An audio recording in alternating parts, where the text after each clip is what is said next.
బెతనియ కుటుంబమున కష్టాలు రాకపోతే క్రీస్తుని మహిమను చూచేవారా? యేసుని ప్రియులకే కష్టాలు కలిగేది, అగ్ని పరీక్షలే విశ్వాసము పెంచేది.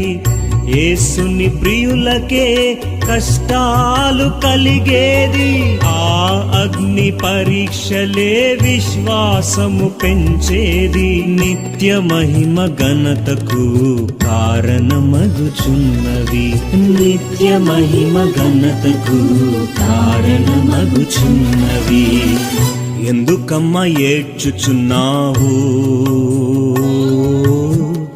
ఎవరిని వెదకుచున్నావు? ఎందుకమ్మా ఏడ్చుచున్నావు?